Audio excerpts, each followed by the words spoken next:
Hello, hi guys! Magandang hapon sa inyong lahat. This is Chit Rodriguez from Masagadi Channel, a faith healer, also matarder. So ngayong hapon, natutingan natin ang nagsasabihin sa inyo ng ating mga gabay. This is a monthly gabay for the month of February 2024 for the sign of Pisces. So Pisces, welcome to my channel. Ano kayang messages, advices ng spirit guides ang ating masasaga for today's video? Kano naman kayang energy o kaganapan sa buhay ng mga Pisces ang ating mga hagilap. So guys, this reading is a general reading lamang. Hindi lahat makaka-resonate. Kunin lamang po ang makaka-relate sa inyo and comment down below kung kaninong energy ang ating nasagap.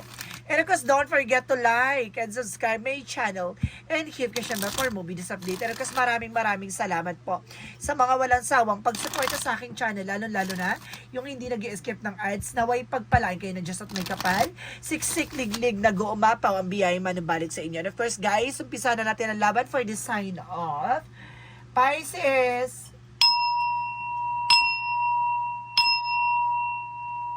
Angel Spirit Messages, give me an information. Ano kayang gusto sabihin sa inyo ng ating mga gabay para sa ating mga kapatid na Pisces? Angel Spirit Messages, give me an information. So, there's a 5 of Wands. So, there's a complication, no? May mga bagay na nagbibigay complicated sa'yo or something, guys, kumbaga, it's either competitors or either, kumbaga, may complication, no? Parang may, dito, parang may conflict na ako nasa sense talaga. And, see, there's a 5 of Swords that because of your, kumbaga sa actions mo, nagkakaroon ng self-sabotage, no? Kaya ito yung complication. Yung pagiging aggressive mo. Iwasan yung pala decision T. And there's an Empress card, renewal, no? Kumbaga magkakaroon ka dito ng bagong eksena, new beginning or something. Kumbaga empowerment, parang gano'n. There's an empowerment ako na sense bigla, no? And of course, there is some King of Wands, so there's a stability ambitions, no? Kumbaga, tingnan mo yung bigger picture of yourself. Tingnan mo yung magiging magandang eksena mo. At the same time, there's a Knight of Cups, so there's an offer. May offer dito ng ating mga gabay. So, sinasabi dito, it's an email or messages or something proposal. Pagdating sa buhay pag-ibig, and of course, there's a the Sun card, and of course, there's a pure positivity and pure positive outcome. So, magiging maganda ang kalalabasan dito ng eksena mo, no? So, let's see what is the Five of Wands. So, there is the Seven of Pentacles. So, there is a harvest time. At the end of the time, mag-harvest ka. May mga bagay dito na parang unti-unti mo na natutuklasan kung ano yung magiging, kumbaga, problema ng situation mo or either na negosyo o trabaho mo or either relationship mo. Sinasabi dito guys, there's a 5 of Wands by competitors o competitions. So, ibig sabihin dito maging aware ka ha, marami napapalibutan ka ng mga kumbaga kakompetensya. No? And because there's a 6 of Wands, don't you worry. There's a victory and success with the 6 of Wands. So, mapagtatagumpayan mo naman daw to. So, what is the Empress? No? Empress, bakit nandito yung Empress? There's a Hermit card. There's a soul searching. No? May mga bagay dito parang hinahanap mo yung sarili mo. No, parang gusto mong tuklasin kung ano man yung mga bagay na sa paligid mo, no? There's an information na parang there's a reflection, no? Or either, guys, there's an inner guidance na may gumagabay sa'yo dito, babae. So, let's see what is the King of Wands. Or it's either mother figure, sister, or something na kumbaga malapit sa'yo. And of course, there is a higher friend, so there's a lesson learned.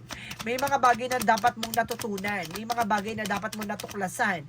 May mga bagay dito na kailangan mo silang alam, no? There's an education and lesson learned from the past. And of course, there's the Two of Pentacles, balance, no? Kung maging balance ka, hindi lahat ng offer nilalaban mo.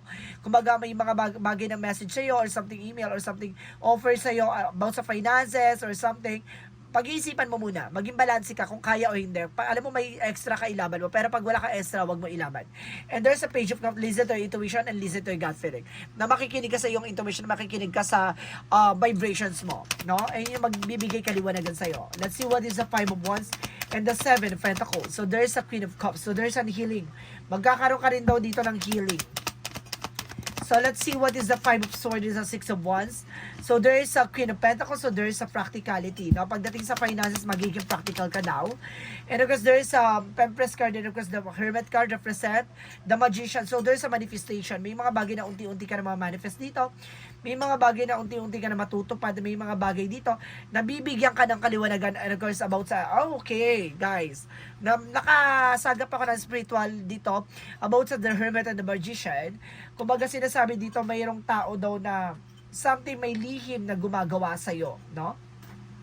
And of course, sa other side naman, kumbaga meron din babaeng gumagabay sa'yo. Parang ganon. So, let's see what is the King of Wands and the Hierophant. So, there's the King of Pentacles. So, there's a security. Mag-secure ka na pagdating sa finances. Huwag ka na magpabudol pagdating sa pera, ha? Parang nabubudol ka, nauuto ka. Ibig sabihin, matuto ka na. Hindi ka na nga binayaran. Papautangin mo pa. There's a Page of Pentacles. So, there's an investment. Mag-invest ka sa sarili mo. Yung alam mong, di ba? Kung alam mo mag-grow siya. Huwag dun sa alam mong mawawala yung pera mo. And because there is a King of Swords by the truth, no? Bibigyan kaliwanag at bibigyan ka ng kasagutan at lalabas ang katotohanan. And because there is a Five of Cups by a regret, may mga bagay na pagsisisi or panghihinayang dito. So, additional messages. So, there's a Page of Wands. So, there's a good news. May magandang balita raw dito ang hatid sa iyo ng ating mga gabay. And of course, there's a Four of Pentacles. Protectionan mo yung grounds mo, even your territory and finances and love life, no? Kumbaga, panghawakan mo ng mabuti, no? Mag-budget ka, protectionan mo, pangalagaan mo. Kung alam mo na, halata mo na, no? Alamin mo palalo nang sa ganun malaman mo ang kasagutan. Additional messages for career. For finances and career is King of Wands, slow and steady, and of Ace of Swords. Kumbaga there's a clarity and breakthrough. Mapagtatagumpayan mo naman yan. No? Pagdating sa career, huwag ka lang pala desisyon. Huwag ka magmadali, huwag ka magiging agresibo, kumalma ka. Pagdating naman sa love life, there's a Six of Pentacles, there's a giving, receiving something. Ibig sabihin dito, magiging balanse ka pagdating sa buhay pag-ibig, no? And of course, there is a Three of Cups. So, some of you may third party or something. Kumbaga, mag-ingat ka lang kasi napapalibutan ka ng third party. It's either a family related or a girl, no, or a boy. Kumbaga, there is a third party involved. At the same time, kumbaga, kailangan, and of course, there is a friendship. It's either a friend, no? So, pagdating naman sa health mo, additional messages. For your health, there is a Five of Pentacles. So, ibig sabihin dito, kumbaga, may bagay na negatibo dito, no? Iwasan mo yung pag-iisip ng kung ano-ano. Nagdadala sa iyo, and love life and pera, yun ang bibigay stress sa iyo. Love life and pera daw. So, mag-iwas-iwas ka sa kakaisip, no? Kumbaga, nagkakaroon ng sleepless nights, or some of you, sumasakit yung ulo. Or marami na nananakit dahil sa anxiety. So, let's see what is the Moonology.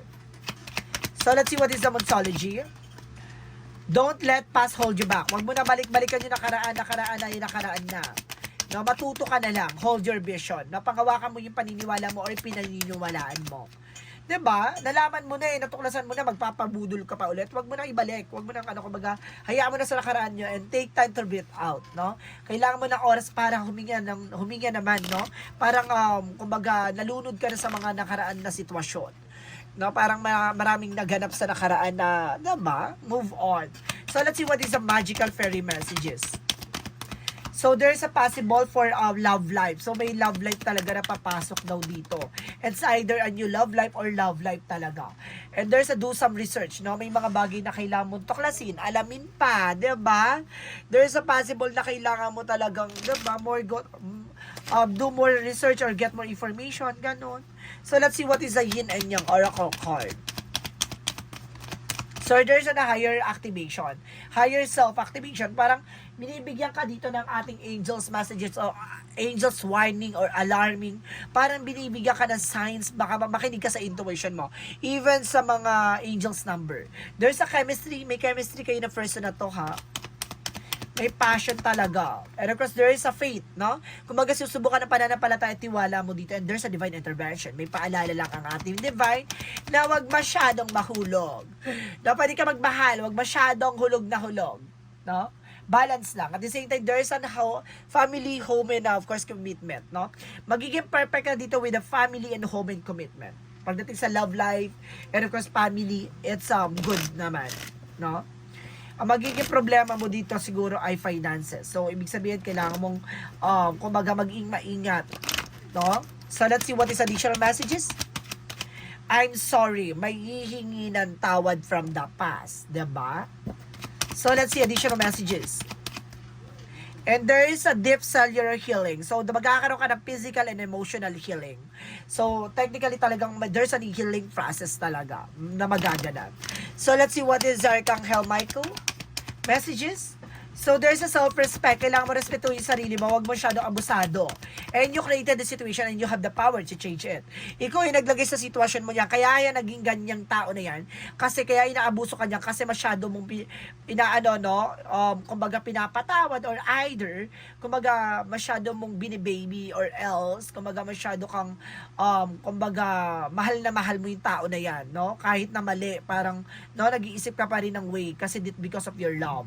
Pero, kumbaga, ikaw yung naglagay dyan, inabuso ka, dahil din sa kagagawan mo, no? Kailangan magkaroon ng self-respect. Ito yung nawala respeto. And because there is a decide to be happy now. So, kailangan mo magdesisyon na maging masaya ka na today. Not only today, but until tomorrow. Charis! Hanggang wherever mo yun, Tia. Wag yung ngayon hanggang bukas lang. So, let's see additional messages for Archangel Raphael. So, there's an inner authority. Ikaw yung magbibigay hudyat o ikaw yung gagawa ng bagay na ikabubuti mo o ikasasama mo. Kasi, nasa sa'yo yung in charge or ikaw yung diba? Ikaw yung magbibigay ng authority, no? Para, diba? Ibigay at, kumbaga, ipagkaloob sa'yo, no? Makinig ka na sa intuitions mo and of course, yung desires mo and of course, talagang nararamdaman mo. So, let's see, romance angels represent make the effort. So, pagdating sa love life, kailangan mo ng effort. At the same time, there's an engagement. Talaga may darating talaga para mahalin ka. No, hindi para lang linlangin ka, lokohin ka, saktan ka ng paulit-ulit. Walang ganon. So, ibig sabihin, may darating yung araw na mamahalin ka ng tao na to. And there's a journey. Talagang kasama talaga siya sa journey mo. Yung lokohin ka paglaruan ka. Pero at the end of the time, may magsisilbing. Kumbaga makikita niya yung effort mo. At the same time, yung love mo. Blossoming may abundance. Lalago at lalakas na ang iyong finances. So let's see additional messages. There is an happiness. Magkakaroon ka ng kaligayahan dito, ha? And of course, there's a loneliness. Hindi ka nag-iisa, no? Kumbaga, ginagabayan ka rin ng ating mga angel spirit. And of course, sa paligid mo, may mga taong, kumbaga, sumusuporta sa'yo. And there is an artist. So, ibig sabihin dito, ikaw yung magbibigay kulay ng mundo mo. Ikaw yung gagawa ng, kumbaga, kaliwanagan sa sarili mo, sa buhay mo, kumbaga, kung nasa sa'yo yung pagbabago, no? And of course, there is a support. So, sinusuportahan ka talaga ng ating mga gabay, even ng mga tao sa paligid mo. So, let's see what is additional messages. Additional messages for you is choices, no? Ikaw yung mamimili ng ikabubuti at ikasasama mo. Kumbaga, parang sinasabi dito, guys, it's up to you. And there's a mother for healing. Magkakaroon ka na ng healing. Additional messages. And there's a creation. So, see, talagang ikaw talagang mag-create ng eksena mo. Parang sinasabi dito, you're a creator of your own life. Parang gano'n. Ikaw yung magkukulay, ikaw yung gagawa, ikaw drawing, ikaw yung, parang sa madaling salita, na talagang decision mo ang magiging pagbabago sa buhay mo kung ikaw bubuti ba yun o ikasasama. And of course, there is a discovery. So, see, marami ka pa madidiscover sa sarili mo and of course sa paligid mo. So, let's see what is the Jesus loving quotes. And whosoever shall do will all my Father which is in the heaven, the same in my brother and the sister and my mother.